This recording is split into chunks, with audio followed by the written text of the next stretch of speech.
wanted to raise coffee. Thank you, Mr. Lee. It's a great pleasure to have secured this debate, and I welcome my honourable friend, the member for Scarborough and Whitby, into his new role. If he is going to be as adept as he was with his former duties, then we will have a terrific roads minister. And I know he's already had a baptism of fire, having already done 2 90-minute debates yesterday, so, but I'm sure he is coping with it admirably. Mr. Lee, the A14 is a strategic route for the UK PLC. It is heavily congested in certain areas, and its upgrade is a national priority. The government and councils are planning to invest £1.5 billion for the upgrade of the A14, but also for the upgrade of the A1. However, the government has singled out through users of the A14 for tolling, while no other major road improvement scheme planned in the next 10 years is to be tolled. The risk is, Mr. Lee, that this effectively amounts to a tax on businesses in East Anglia, which is bad news for one of the leading growth areas for UK PLC. The A14 is a key route for traffic to and from the UK's largest container port, Felixstowe, to the Midlands. Its importance is recognised as a trans-European transport network, a TEN-T. It also serves commuters to the city of Cambridge, home to the world-famous Science Park, which is a fast-growing economic hub. In the infrastructure statement in June, the government recognised its importance and announced that the start date for work would be brought forward by 2 years to 2016, which I and many strongly welcome. The infrastructure statement also included 24 other road upgrades, which the government will fund in its entirety. Now, I am proud that the coalition government is investing so heavily in infrastructure, especially when the last government, frankly, did not do enough of that. Absolutely. But none of these other routes are to be co-financed with a toll. So roads supporting other economic hubs and routes with significant increases in capacity will enjoy fully funded upgrades, such as the M25 improvements at Tilbury, the A1 in Yorkshire, and indeed the proposed A1 from Newcastle to Scotland. There was also a suggestion that the £1 billion M4 relief road in Wales may be subject to tolls, but that was ruled out very quickly, in fact almost within 24 hours. So this is the reason why singling out the A14 appears arbitrary and somewhat unfair. I've already said I represent Suffolk Coastal, which includes the port of Felixstowe, but it's not only about a potential threat to this port competing against many others along the south and east coasts. It will have a wider impact on many businesses in the Suffolk, Norfolk, North Essex and Cambridgeshire itself, so no wonder the business organisations and the electors of those areas have come out against the toll.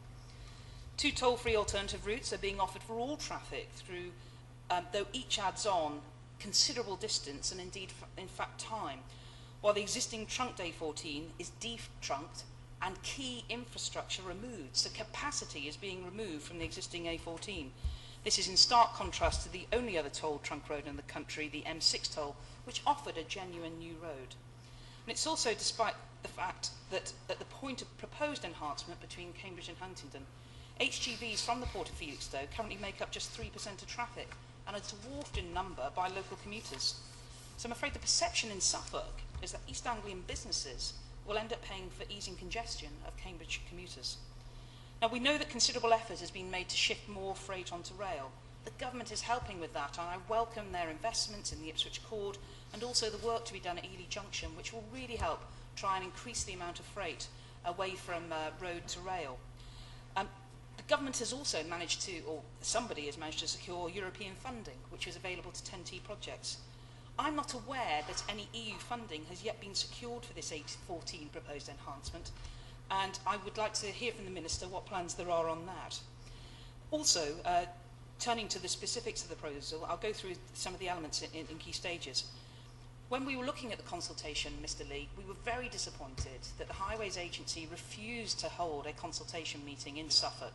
All of the meetings were in Cambridgeshire, even though reference after reference in the consultation document talks about effectively forcing HGVs onto the trunked road, making sure that was the easiest way, and making other ways quite difficult, so that businesses would end up using the tolled roads. And I think that was a bad mistake by the Highways Agency, and I hope that they do not repeat that. Now, going into the solutions in a little more detail, the solutions in the consultation I've already mentioned removes the existing A14, including demolition of the A14 bridge, and therefore reduces road capacity. So I'd like to understand how the parliamentary answer given to me by his predecessor talks about increasing the capacity when it feels as if actually capacity is being reduced. Also, that I've already mentioned the issue about Suffolk Coastal and the Port of Felixstowe. Again, a question to local haulage businesses is that while just up the road at Thames Port, at Tilbury, at DP World, improvements are being planned on the M25 at junction 30, close to the port, to be entirely paid for by taxpayers. And while I'm convinced the Port of Felixstowe will continue to invest in the magnificent port as it is, and will continue to compete with DP World, by imposing tolling charges to one of its key routes, adds additional costs for the shipping lines and for customers and the hauliers. And there is a real risk, which does not seem to have been taken into account, that container lorries will simply divert to the A1 and M25 at the expense of Felixstowe. That is bad news for UK PLC. It's certainly bad news for the Port of Felixstowe and supporting businesses. To help pay for all these infrastructures, it's suggested that a tolling element is required. There is no indication of how long the tolls would be imposed for. Is it simply for the financing of the project? I know that parliamentary question has suggested £30 million per year revenue is anticipated, but there is no indication of the length of that. Only one part of the road is suggested for tolling, the new A14 carriageway, the new bypass around Huntingdon, which has been designed specifically to effectively force through traffic onto this. But no charges are planned for the brand new local roads to be built, nor for the enhanced A1, which seems quite contradictory to single out that one stretch of the A14, as the existing A14 route will be rerouted and detrunked. But furthermore, as I suggest, that the A1, which also is planning a significant improvement, will not be required to have a toll. So the Highways Agency suggests that detrunking the A14 addressed the Department for Transport's ambition to place the right vehicles on the right roads. This suggests the DFT is effectively forcing traffic onto that toll road. And the consultation, going into more detail about the two non-tolled alternatives for HGVs, pushes traffic onto the A428 and the A1M. Now, Mr. Lee, quite a number of hauliers are already starting to use that. We know that. I think the risk of the unintended consequence of the toll is that we will see considerably more traffic going that way. So we'll end up with a situation where people in St. Neots will be going nuts about how much traffic is going through there. And even worse for St. Ives, which is a very pleasant little market town. That is the other proposed alternative, to go through St. Ives and round the edge of Huntingdon. So I think there are unintended consequences which the Department for Transport, and I hope the Minister will be aware of. Yes, of course. Thanks for orders. Thank you very much, Sir Edward. I congratulate my colleague, the Honourable Member for Suffolk Coastal, for securing this debate, and she's making a very compelling case. Now, I was born in Suffolk, I've lived there my whole life, and I've worked there for much of it. And in that time, I've witnessed a dramatic growth in the logistics industry based on the Port of Felixstowe, and much of it located along the A14 corridor.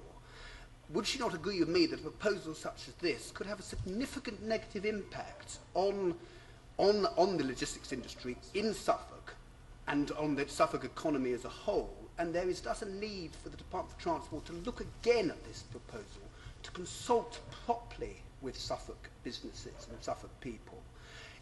If there is to be a toll road, for there to be a realistic alternative, and ideally for this road not to be tolled at all.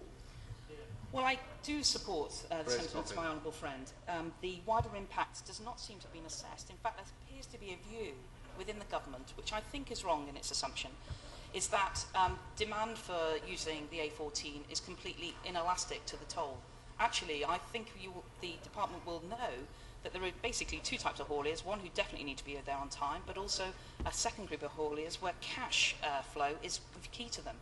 And by adding extra cash onto the costs of coming in and out of Suffolk, and indeed other parts of East Anglia, that there is a risk to our economies, and it is not just about Felixstowe, it's about other parts in Ipswich, in Bury St Edmunds, in Haverhill, as well as Lowestoft, where my honourable friend represents. I will. David Rufflin.